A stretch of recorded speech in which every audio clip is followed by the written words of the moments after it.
Au nom du Père, du Fils et du Saint-Esprit, ainsi soit-il. Je vous salue Marie, pleine de grâce. Le Seigneur est avec vous. Vous êtes bénie entre toutes les femmes, et Jésus, le fruit de vos entrailles, est béni. Sainte Marie, Mère de Dieu, priez pour nous pauvres pécheurs, maintenant et à l'heure de notre mort. Amen. Au nom du Père, du Fils et du Saint-Esprit. Amen. Alors, bienvenue. Je vais sortir mes livres.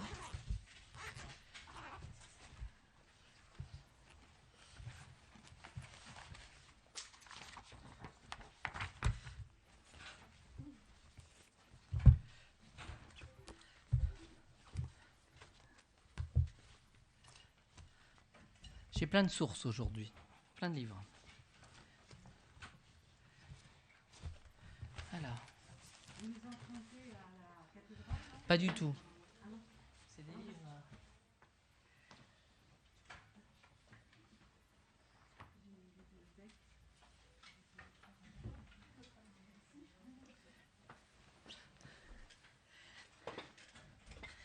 Vous savez, c'est un petit peu idiot, mais les livres, on les connaît, ses propres livres. Et donc, quand je prépare un petit quelque chose, je me dis, tiens, je vais prendre une partie là, et puis il y a tel sujet qui m'a intéressé, et puis voilà. Alors le point de départ de ce cours d'aujourd'hui, de mariologie, le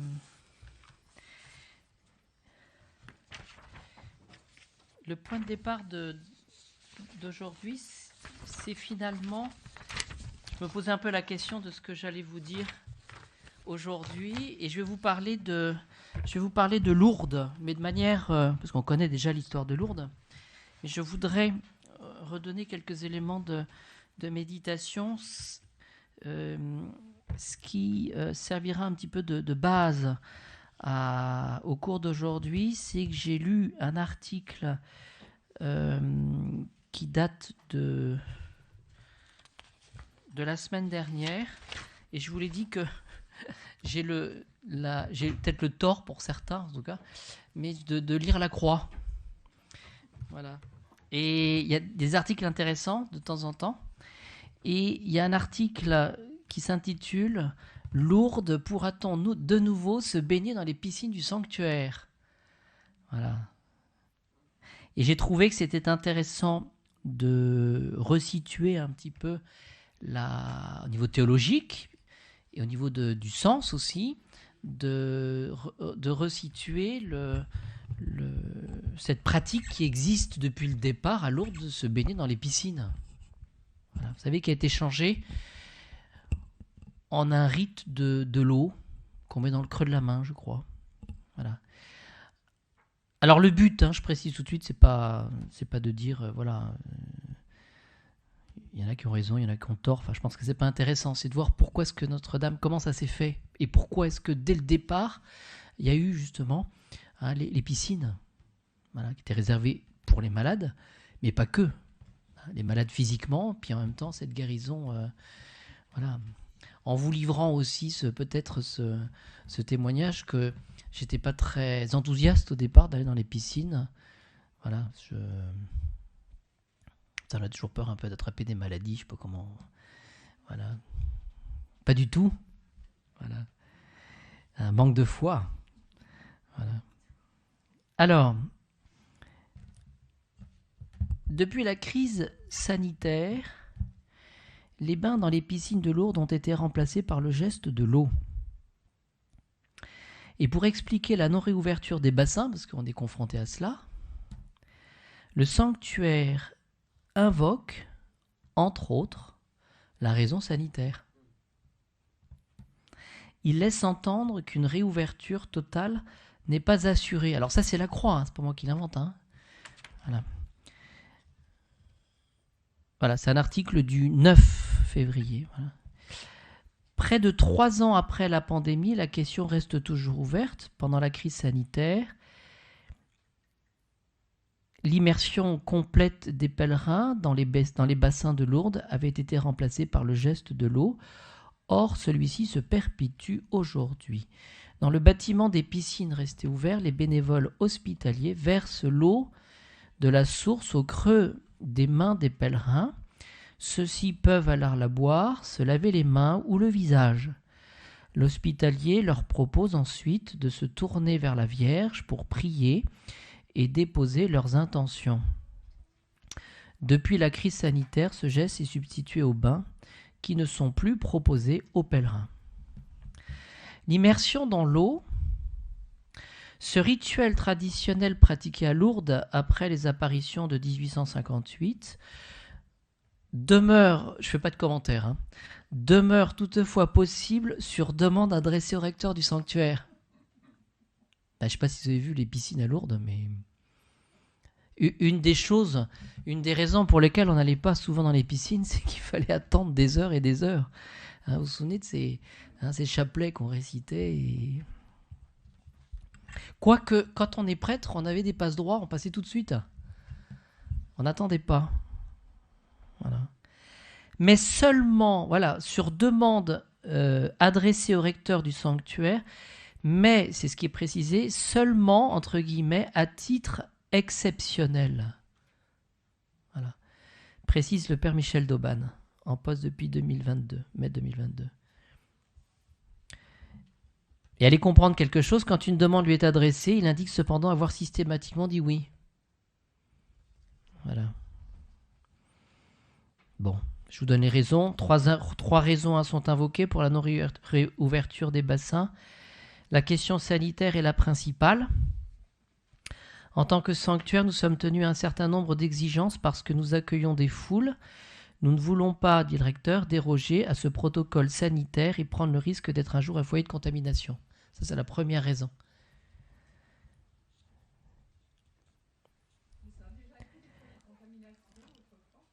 Je pense pas. La raison de la prévention des abus a aussi pesé dans cette décision. Les organisateurs souhaitant éviter toutes les situations à risque, les personnes sont invitées à se dénuder quand elles vont aux piscines, fait remarquer Michel d'Aubagne. Même si plusieurs hospitaliers assistent les pèlerins pour l'immersion, il estime que la situation reste délicate. Nous pouvons tous avoir ne serait-ce que des regards qui ne seraient pas chastes, argue-t-il en insistant. La crise actuelle des abus dans l'Église nous oblige à redoubler de vigilance sur ces aspects-là. C'est la deuxième raison. Voilà. J'ai dit qu'on ne ferait pas de commentaires. Enfin, le manque de personnel hospitalier en période creuse, en dehors du pèlerinage, et ça vous concerne finalement, national et des vacances scolaires, a également joué. Les bénévoles hospitaliers ne sont pas toujours au nombre suffisant pour honorer les demandes de foules entières, poursuit-il, constatant un manque d'effectifs évident. C'est la troisième raison, ça. Voilà. Bon, je finis. Alors, les pèlerins pourront-ils un jour se baigner de nouveau dans les piscines ? Je ne sais pas, répond le recteur. Il est possible que la réponse soit ni un non catégorique, ni un oui complet. Comme cela se faisait avant, reconnaît-il. La solution envisagée à long terme devrait néanmoins être plus souple que la demande adressée au recteur comme aujourd'hui. Quoi qu'il en soit, le père Michel d'Aubagne met en valeur le succès du geste de l'eau, confirmé par les chiffres. Voilà. En 2022, parmi les 2,6 millions de pèlerins qui se sont rendus au sanctuaire, 300 000 personnes l'ont pratiqué. C'est proportionnellement davantage que le nombre de bains en 2019, avant la pandémie. Parce qu'à l'époque, il y avait 3,5 millions de pèlerins et 300 000 personnes s'étaient baignées. Voilà. Ce geste a d'autant plus de sens pour le sanctuaire qu'il correspond, selon lui, à la demande de la Vierge à Bernadette. Allez boire à la source et vous y lavez. Et contrairement au bain où les hommes et les femmes étaient séparés, ce geste peut être vécu à plusieurs, en famille ou entre amis. Le geste de l'eau a donné lieu à des témoignages très forts, souligne le recteur. Voilà. Dans les piscines, Lucie, 65 ans, hospitalière, depuis 1996, accomplit le geste de l'eau avec les pèlerins depuis la pandémie. Pendant des années, elle a accompagné les personnes pour le bain et confie aujourd'hui son très grand regret de l'absence du rituel traditionnel. Ce moment particulier, pas forcément simple pour les pèlerins ou pour les enfants qu'elle aidait, parfois atteints de lourdes pathologies, était souvent empreint d'une grande intensité. Je remerciais beaucoup les gens pour ce qu'ils nous donnaient dans ce moment fugace, se souvient-elle. Voilà. Elle constate toutefois que le geste de l'eau est acquis par les pèlerins, qu'il fallait même l'accès à la piscine, etc. Voilà. Voilà. Et donc, vous voyez, ce qui est intéressant, en tout cas, dans cet article, bon, d'abord, ça donne les faits, mais ensuite, ça nous permet, c'est ce que je voudrais aujourd'hui, bien, de faire des distinctions, puis de revenir au principe. Pourquoi est-ce qu'il y avait ces piscines, finalement ? Alors, qu'est-ce que ça représentait, ces piscines ? D'abord, il y a le geste de donc se laver. Donc, on va reprendre le passage là, de Lourdes. Mais très nettement, ça vous donne il y a l'image du baptême, de la mort et de la résurrection, je pense. Il y a cette idée de purification aussi, et on se purifie totalement. Voilà, il y a, je pense aussi, cette démarche qui coûte. Voilà, humilité. Démarche qui coûte, parce que c'est vrai qu'on se retrouve... Enfin, moi, je sais pas, dans ces cas-là, on regarde pas les autres. On se regarde soi-même et puis on se fait tout petit. Voilà, bon. Après, on peut donner plusieurs considérations.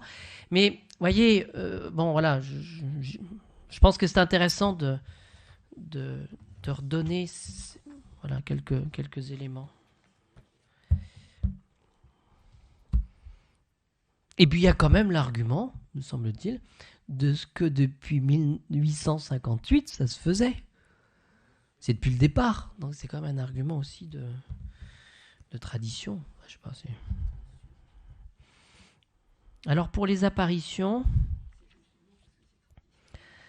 je vous donne... Voilà. C'est pas intéressant de... Rapidement. Oui, première apparition, c'est le jeudi 11 février 1858. Ce qui est donné par la Sainte Vierge, c'est le signe de la croix. Voilà. Et puis le chapelet. Ça, c'est la première apparition. Il était midi quand elles arrivèrent devant la grotte. Alors, je m'inspire, vous savez, tout simplement du petit manuel du pèlerin, voilà, qui a été édité. Alors, il y a tout. Et pour y entrer, il fallait traverser le canal dans les eaux. Ce jour-là était basse à cause des réparations faites au moulin. Vous voyez, donc pour aller voir la Sainte Vierge, il fallait quand même traverser un peu le Gave. Vous voyez, c'est Jeanne et Marie, prenant en main leurs sabots, franchirent le ruisseau. Ben, ça rappelle quoi, ça ? Quand on franchit un fleuve ? Ben, le Jourdain, la mer Rouge.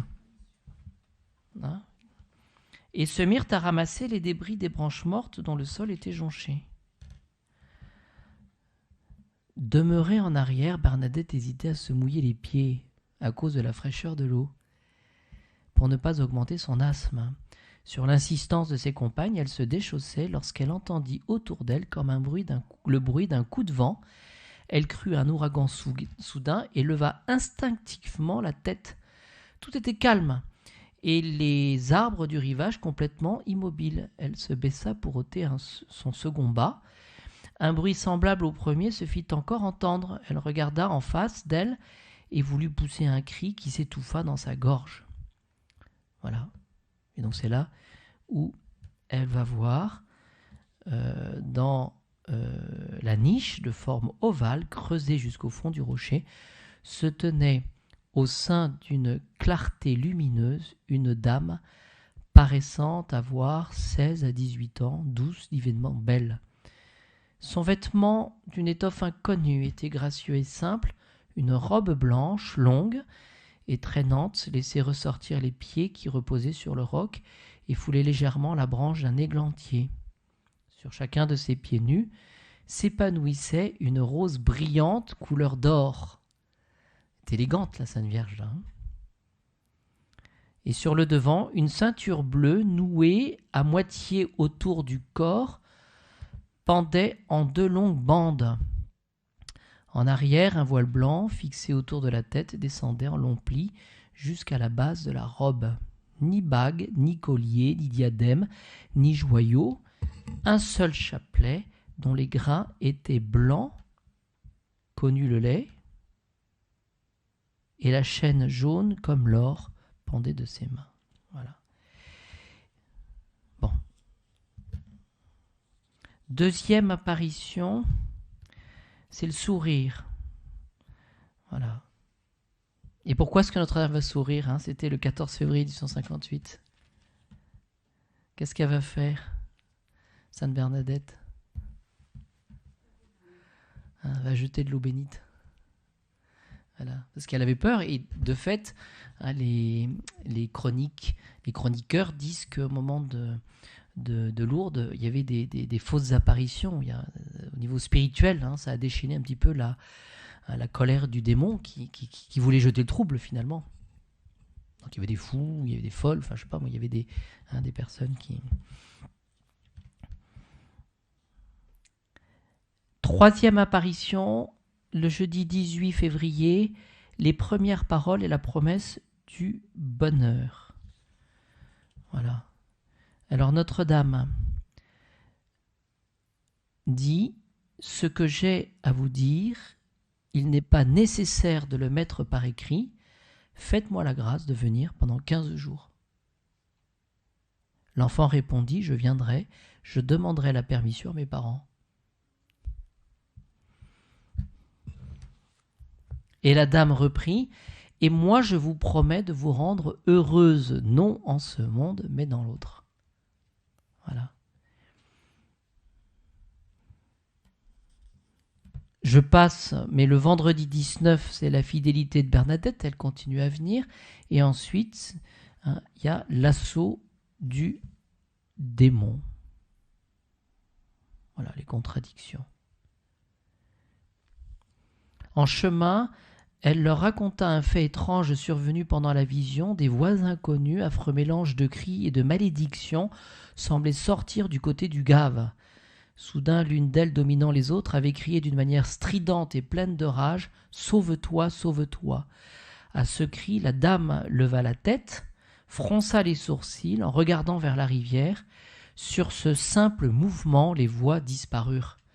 Ouais, donc on voit un petit peu l'efficacité, hein, de Notre-Dame pour lutter contre le démon. Cinquième apparition, le samedi 20 février, la prière pour Bernadette. Sixième apparition, le 21 février, prière pour les pécheurs, hein, prier pour les pécheurs. Ensuite, le mardi 23 février, c'est la septième apparition, c'est intitulé les secrets. Voilà. Il s'établit un dialogue dans un mystère si intime et si profond qu'il ne nous est ni possible ni permis de sonder. Dans cette intimité, la dame lui confia à Bernadette 3 secrets que Bernadette ne révéla jamais. Intéressant ça. Voilà. Les auteurs spirituels disent que quand on reçoit des communications divines, souvent il faut les garder. Voilà. Il ne faut pas les dire. Pourquoi ? Parce que c'est quelque chose d'intime, de privé. Et... Huitième apparition, le mercredi 24 février, faire pénitence. La neuvième apparition, le jeudi, donc c'est la neuvième, hein, sur 18, je crois, 18 apparitions. Il y a, donc c'est le jeudi 25 février, découverte de la source miraculeuse. Voilà, on y arrive. Ma fille, dit la Vierge, en cette neuvième apparition, je veux vous confier, toujours pour vous seul et concernant vous seul, un dernier secret que pas plus que les autres vous ne révélerez à personne. Et l'enfant grava dans son cœur les 12 communications de la vision. Et maintenant, reprit la dame, allez boire à la fontaine, vous y lavez, et mangez l'herbe qui pousse à côté. Bernadette obéit, mais ne voyant aucune source sans perdre la Vierge de vue, elle se dirige vers le Gave.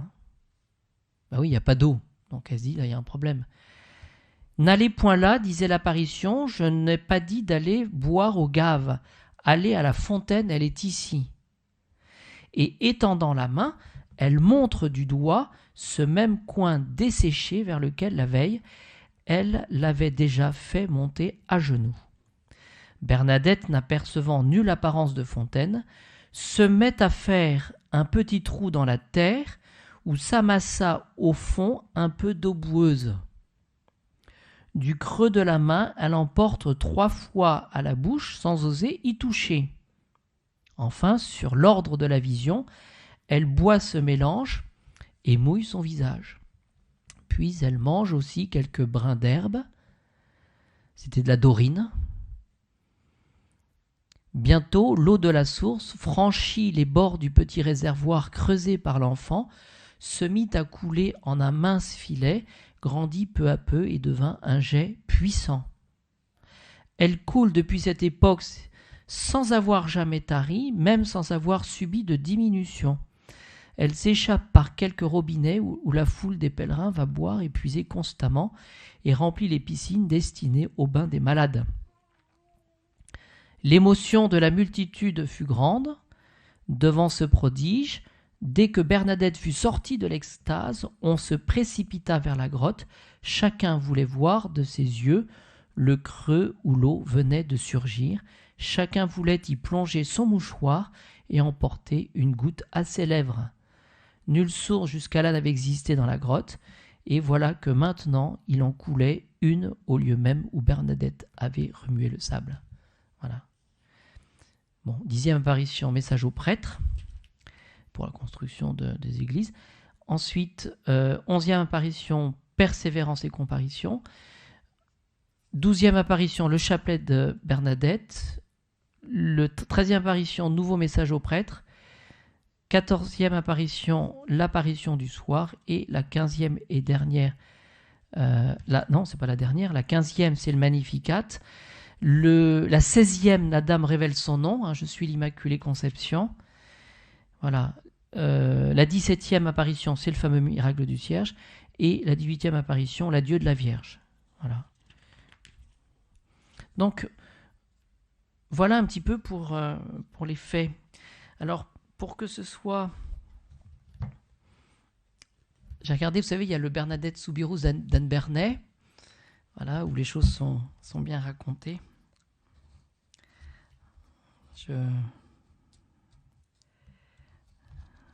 Alors, attendez. Voilà.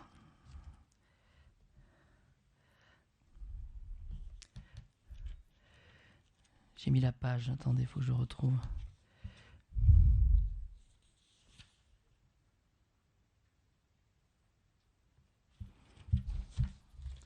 Excusez-moi.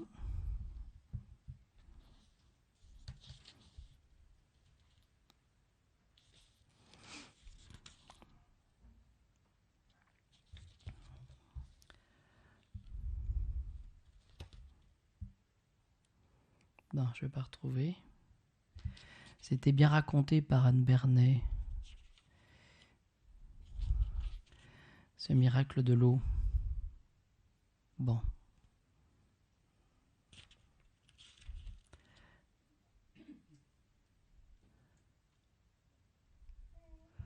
Voilà. Au lieu de rester immobile, raide et digne, Bernadette avance vers la grotte à genoux. L'exercice ne paraît pas lui être difficile et pourtant le sol est si mouillé que l'assistance debout a grand-peine à ne pas glisser. Partout des cailloux, des pierres pointues. En s'agenouillant, Bernadette a pris la précaution, sachant le prix des choses, de relever ses jupes pour ne pas les salir. Ce qui signifie qu'elle se traîne sur ses genoux nus. Voilà. Alors c'est pas ce que je voulais. Enfin bref. En tout cas, voilà pour... voilà. Voilà, la Sainte Vierge avait dit « Allez boire à la fontaine et vous y lavez ». Obéissante, Bernadette s'est mise en quête de la mystérieuse fontaine, ce qui explique ses va-et-vient. Elle ne l'a pas trouvée. Alors, appliquant au problème la solution de la logique humaine, elle est repartie vers l'eau courante, vers le Gave. Se retournant pour vérifier que la dame était satisfaite, elle lui a vu faire un geste qui désignait la grotte. Sans comprendre, elle est remontée. La dame lui a désigné un endroit précis. Bernadette a gratté, un peu d'eau a coulé au sol, si sale qu'elle a cru ne jamais pouvoir différer aux instructions de la belle inconnue. L'herbe aussi. C'est la dame qui a demandé. Pourquoi ? Bernadette hésite. Enfin, un mot compliqué entendu ce matin lui revient en mémoire. Elle murmure « pénitence ». Oui, c'est vraiment Notre-Dame demandait cette... voilà. Estrade trouve cet ignorantissime capable d'ouvrir des abîmes de réflexion. « Sais-tu qu'on te croit folle ?» dit-il. Lui commence à penser que la sagesse de Dieu ressemble souvent à la folie, selon les critères des sages et des puissants de ce monde. Voilà. Donc voilà pour le passage. Le petit ouvrage d'Arnaud de Lassus, voilà, que tout le monde connaît ici sur Versailles, nous donne les principes donc, de Lourdes. Donc Arnaud de Lassus donne 4 faits saillants qui se dégagent de Lourdes. Tout d'abord, le titre de victoire de Notre-Dame. Et quel est-il, ce titre de victoire dans le combat ? Je suis l'Immaculée Conception. Voilà. Et donc, qu'est-ce que ça veut dire ? On va le voir au niveau théologique. Je suis celle, les conséquences du péché et finalement lutter contre le monde et l'esprit du monde. Vous voyez, où finalement, on voit que Notre-Dame nous donne des moyens qui sont simples. Vous voyez, c'est des remèdes qui sont simples. Deuxième très saillant, fait saillant de Lourdes, que dit Arnaud de Lassus ? Deuxième, la source. Et il dit que c'est le symbole du cœur de Jésus. Voilà. Sans doute, dit-il, que Notre-Dame nous invite à venir à la grotte, c'est-à-dire au rocher, à la source.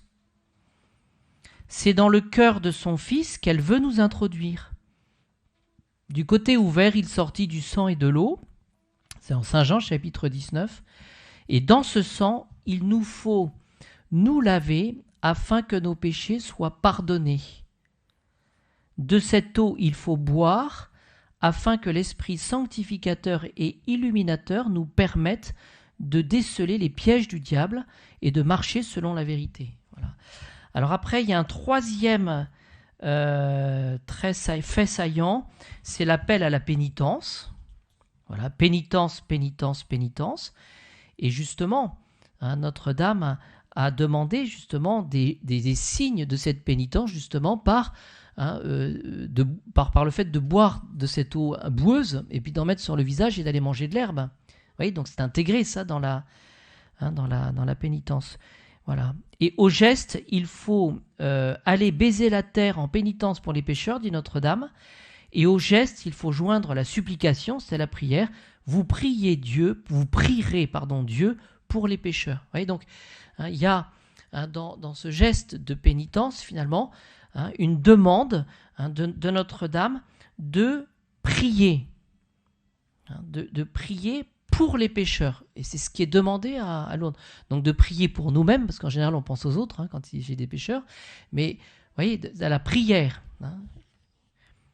Et puis enfin, Arnaud de Lassus dit que les armes, autre quatrième et dernier trait, les armes que la Vierge nous donne pour lutter contre l'adversaire, c'est le signe de la croix, c'est le rosaire, le chapelet, le rosaire, et le scapulaire. Voilà. Le scapulaire. Donc vous voyez que tout ce qui va servir finalement à distiller cet esprit de pénitence, cet esprit de purification, cette notion de passage, c'est finalement on le retrouve cela, parce que vous voyez, on pourrait se dire, bon après tout les piscines peut-être pas très grave, mais vous voyez, tout cette pratique religieuse, cette pratique populaire, cette tradition, etc., eh bien, contribue finalement pour nous, qui avons besoin de choses concrètes, contribue à nous faire comprendre un petit peu les choses, et c'est la raison justement pour étayer la foi, vous voyez, puis pour nous faire comprendre finalement ce qui se réalise au moment de notre baptême. Je crois que c'est ça qu'il faut dire. C'est pas...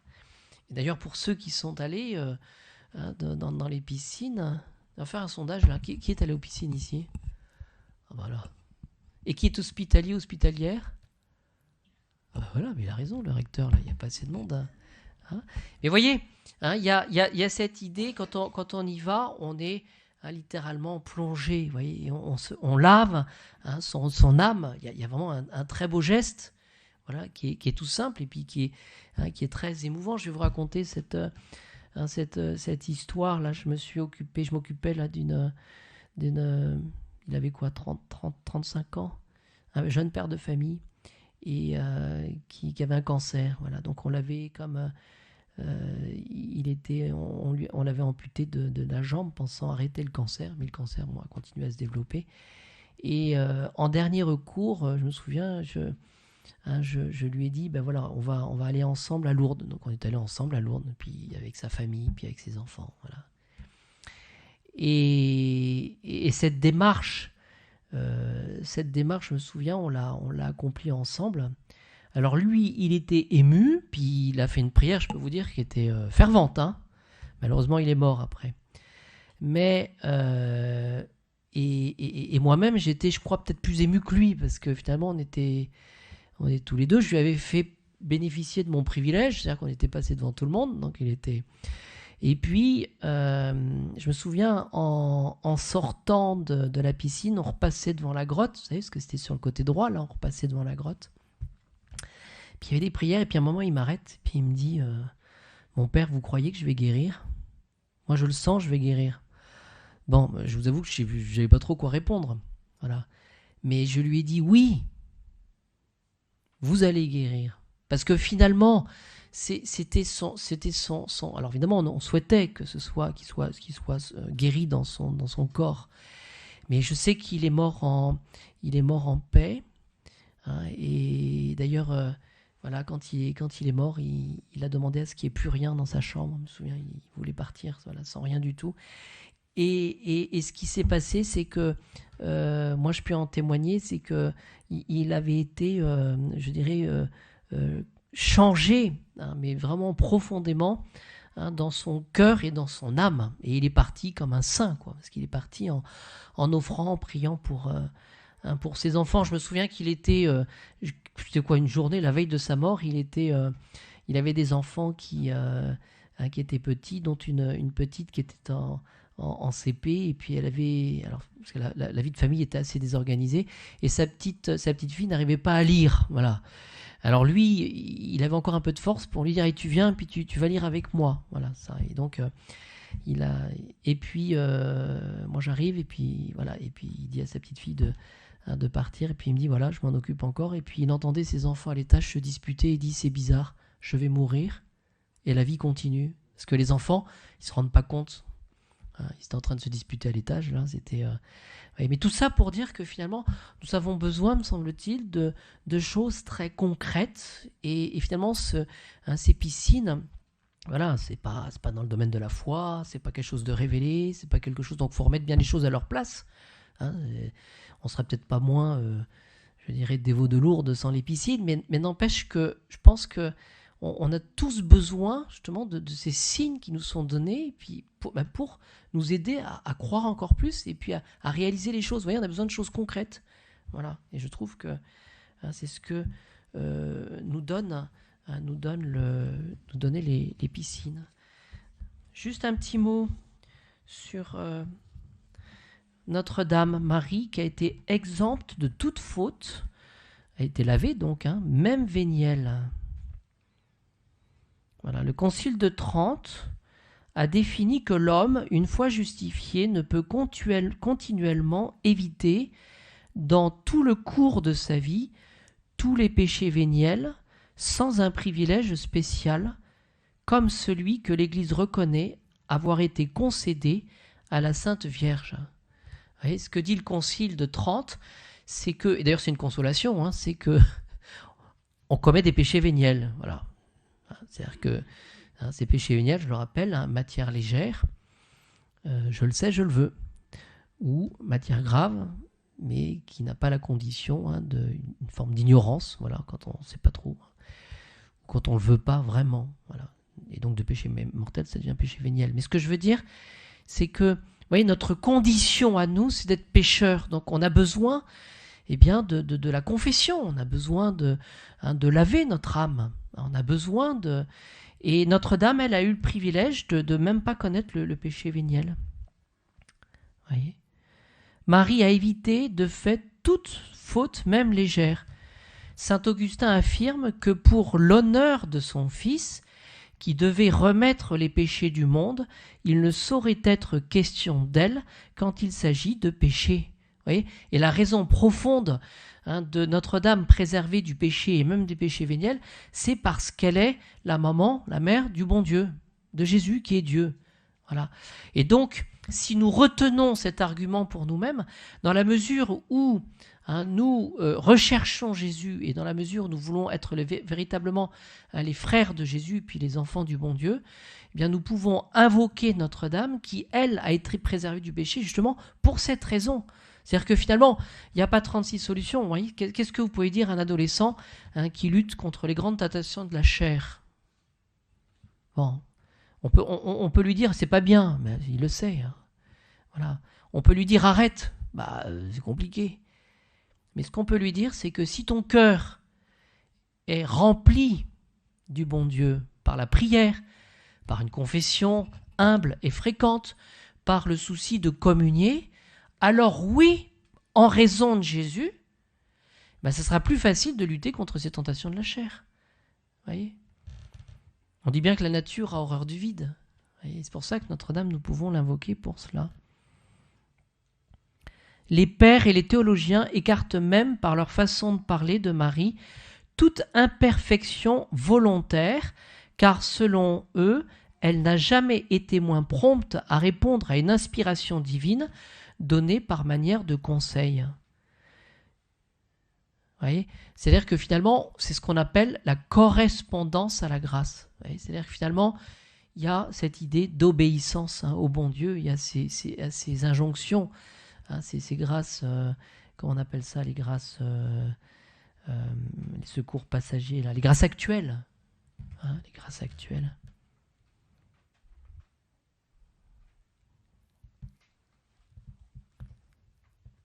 Voici ce que dit le Père Garrigou-Lagrange: une moindre générosité n'est pas un mal. Comme le péché véniel, c'est seulement un moindre bien, une imperfection. Or, cela même n'a pas existé en Marie. Il n'y a pas eu chez elle d'acte imparfait de charité, inférieur en intensité au degré où cette vertu existait en elle. Voyez. Alors, voyez, donc c'est vraiment cette idée de la correspondance à la grâce. Voyez. Et avec ces piscines, eh bien, ça nous remet devant cette réalité de notre condition de pécheur, mais en même temps avec cette eau miraculeuse, cette eau de Lourdes, eh bien, qui a été indiquée par Notre-Dame un petit peu comme le moyen de nous montrer que finalement, tout entier, nous devons rechercher justement la sainteté. Il y a vraiment un passage qui est inauguré. Il y a vraiment un changement, une conversion. Voilà. Il y a eu ainsi en Marie absence de péché et même impeccabilité. Voilà. Et alors, elle l'a eu, elle est immaculée, mais c'est en raison évidemment des mérites anticipés de Jésus-Christ, voyez, en raison de son Fils. Voilà. Ce privilège suppose d'abord un très haut degré de grâce habituelle et de charité qui incline très fortement l'âme à l'acte d'amour de Dieu en l'éloignant du péché. Vous voyez, tout ça, ça va en même temps. C'est-à-dire que si jamais je veux lutter contre le péché, il faut que je me rapproche de Jésus. Je me rapprocherai de Jésus par la prière. C'est toujours la même chose. Alors que souvent, regardez, quand on a péché, on est tellement découragé qu'on se dit, là, j'arrête, j'assiste plus à la messe, je ne vais plus me confesser, on accuse le coup, et puis je prie plus. Voilà, on se décourage. Vous vouliez dire ? Alors, on dit aussi que Saint Jean-Baptiste, probablement... Oui, a été sanctifié dans le sein de sa mère. Oui. Alors, est-ce qu'il est sans péché ? Alors, il a... Ah oui, question, oui, c'est ça, c'est compliqué votre histoire, là. Saint Jean-Baptiste...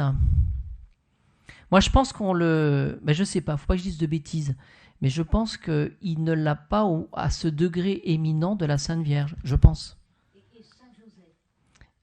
Alors, Saint Joseph, il l'a peut-être dans un degré moindre, mais parce que je pense que c'est cette proximité avec le bon Dieu, justement, qui fait qu'on pense. Mais on n'aura pas de certitude, vous voyez. Je ne sais pas si ça a été défini, ça, par l'Église, pour Saint Joseph, je ne suis pas sûr. On dit qu'il est très chaste, hein, mais je ne sais pas vous répondre, je ne veux pas dire de bêtises, madame. Voilà.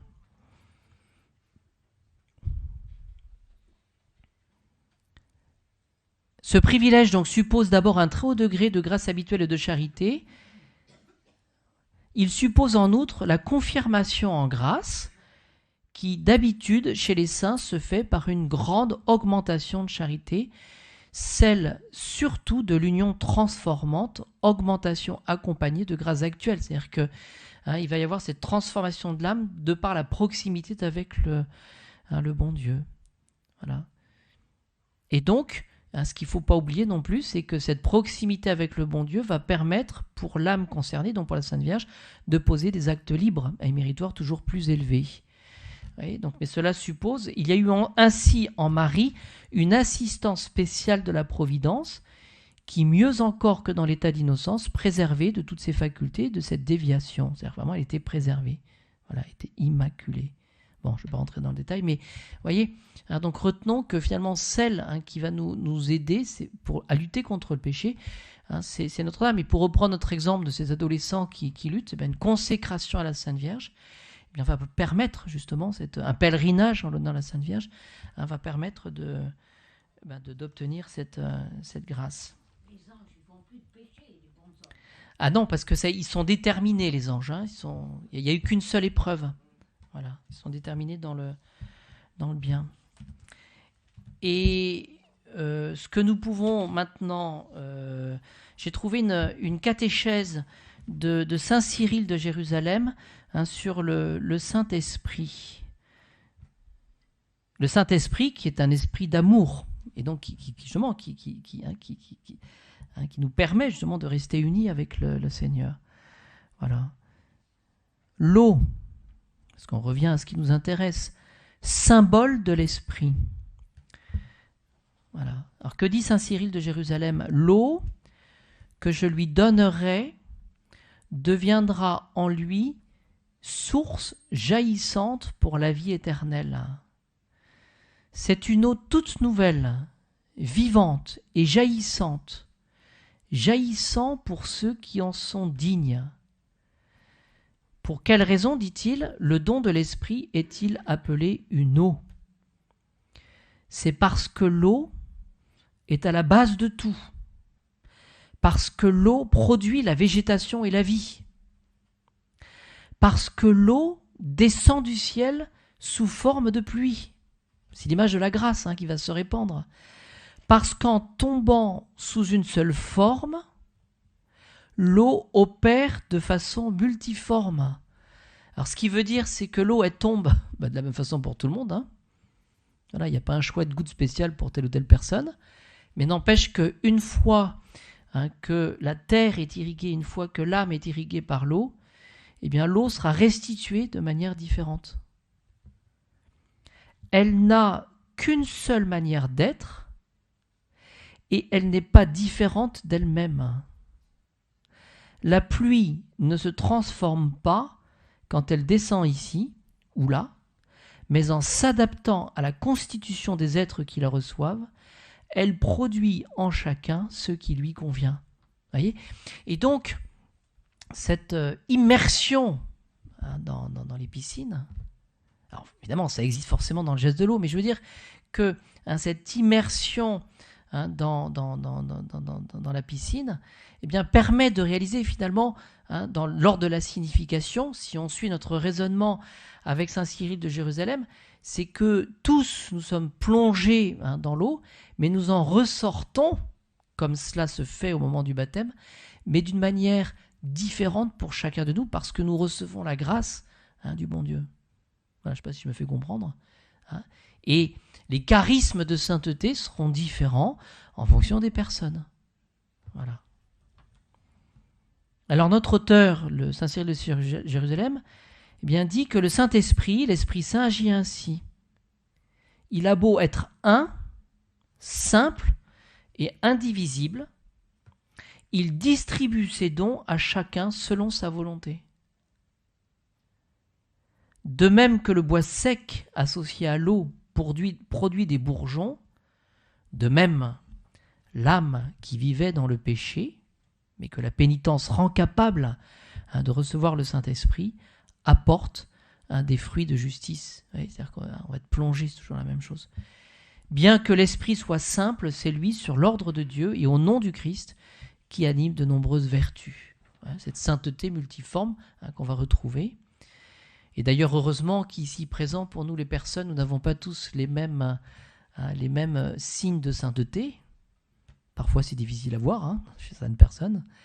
Mais n'empêche que on aura chacun, je ne sais pas comment dire ça, moi, une couronne, une auréole qui sera différente. Voilà.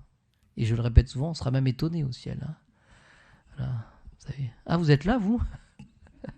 Je pensais pas. Hein? On dira pas ça. Hein? On dira pas ça. Ah bah oui. Ah voilà. Ah bah vous avez bien compris Saint-Cyril là. Et c'est ça qui est beau, qui est magnifique. Et donc il y a, vous voyez, cette comparaison que fait Saint-Cyril entre l'eau et son symbolisme par rapport justement à l'action de l'Esprit Saint. Oui. Il emploie la langue de celui-ci au service de la sagesse. Il éclaire par la prophétie l'âme de celui-là. Il donne à un prêtre le pouvoir de chasser les démons. À un autre encore celui d'interpréter les écritures divines, les divines écritures. Il fortifie la chasteté de l'un. Il enseigne à un autre l'art de l'aumône. Il enseigne à celui-ci le jeûne et l'ascèse. Il faut se préparer, d'ailleurs c'est mercredi prochain. Il faut faire des réserves, parce qu'on a faim ce jour-là. À un autre, il enseigne à mépriser les intérêts du corps. Il prépare un autre encore au martyre. Différent chez les différents hommes, il n'est pas différent de lui-même, ainsi qu'il est écrit, chacun reçoit le don de manifester l'esprit en vue du bien de tous. Voilà. Et donc, son entrée en nous se fait avec douceur, on l'accueille avec joie, son joug est facile à porter, son arrivée est annoncée par des rayons de lumière et de science. Il vient avec tendresse d'un défenseur véritable, car il vient pour sauver, guérir, enseigner, conseiller, fortifier, réconforter, éclairer l'esprit, chez celui qui le reçoit tout d'abord, et ensuite par celui-ci chez les autres. Parce que les charismes, c'est ça qu'il faut retenir aussi, qu'on reçoit, sont donnés pour les autres, de sainteté. Vous voyez, c'est-à-dire que c'est vraiment les talents. C'est-à-dire que le Seigneur nous demande de mettre tout ce qu'il a déposé en nous au service du prochain. C'est vraiment dans l'ordre du témoignage. Vous voyez, on n'est pas un saint pour soi-même, on est saint pour le Christ et pour témoigner de cette sainteté du Christ. Vous voyez, ça c'est très important, ça. Un homme, il conclut, qui se trouvait d'abord dans l'obscurité, en voyant soudain le soleil, a le regard éclairé et voit clairement ce qu'il ne voyait pas auparavant. Ainsi, celui qui a l'avantage de recevoir l'Esprit Saint a l'âme illuminée et il voit de façon surhumaine ce qu'il ne connaissait pas. Ça, c'est la vertu de foi, vous voyez, qui nous donnait. Et donc, par rapport justement à ces piscines, on le dit bien, c'est pas un effet magique, mais n'empêche que il y a cette eau miraculeuse, et puis il y a surtout, c'est un petit peu, je pense que ça agit un petit peu comme un sacramental, c'est en fonction de nos dispositions de cœur, voilà, et en fonction de la différence d'un sacrement. Vous voyez. Mais donc voilà, j'ai voulu vous parler de ce fait divers pour insister finalement sur cette conversion qui nous est donnée, et puis qui doit correspondre finalement à cet engagement du baptême. Et c'est bien cela qu'il faut retenir. Alors je vais regarder l'heure parce que... Voilà, 53. Au niveau de l'eau que l'on achète, elle provient de... Alors on achète les bidons. Oui, les bidons. Oui. L'eau, elle provient... Alors il y a eu des, ça je sais pas. Vous savez, il y a eu des controverses. On a dit que ça avait été branché directement à l'eau de la ville. Bon, voilà. Alors j'ai invité don Jean-Xavier Salefranc, qui est prêtre de la communauté Saint-Martin et qui est vice-recteur de Lourdes. Donc ça, c'est le genre de questions, peut-être pas en public, mais vous pourrez lui poser. Voilà. Moi, j'ai une anecdote. Oui. J'ai deux amis qui ont emmené leur maman âgée, d'un certain âge, se baigner dans les piscines. Tous deux ne sont pas croyants. Et quand elle est ressortie, évidemment, c'est une femme d'un certain âge, donc elle avait un maillot, bien sûr, mais un petit vêtement fin sur elle aussi. Quand elle est ressortie, ils ont été stupéfaits. Et ces mots, ils ont eu un état de sidération, tous les deux. Et comme ils s'adressaient en leur racontant les croyants, ils se sont dit que j'allais avoir une réponse. J'ai pas eu rien à leur dire. Tout simplement, elle était sèche. Oui. C'est-à-dire qu'elle est sortie et ses vêtements étaient secs. Oui, c'est ça. De fait, on l'expérimente. Après, les scientifiques vous diront qu'il y a peut-être une raison. Enfin, parce qu'on est plongé. Non, je pense pas que ce soit la raison qu'on soit plongé en une seconde. Parce que quand on est mouillé, on est mouillé. Mais n'empêche que c'est vrai qu'on s'essuie pas quand on est. On sèche très vite. On sèche très vite. Ouais. Voilà. Voilà. Écoutez, on va faire une prière. Il est moins 5.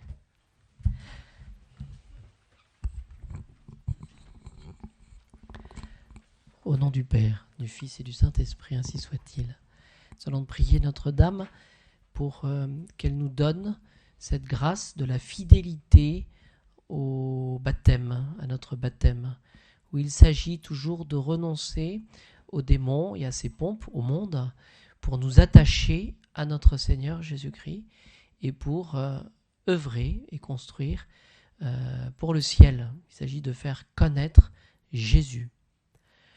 Je vous salue Marie, pleine de grâce, le Seigneur est avec vous.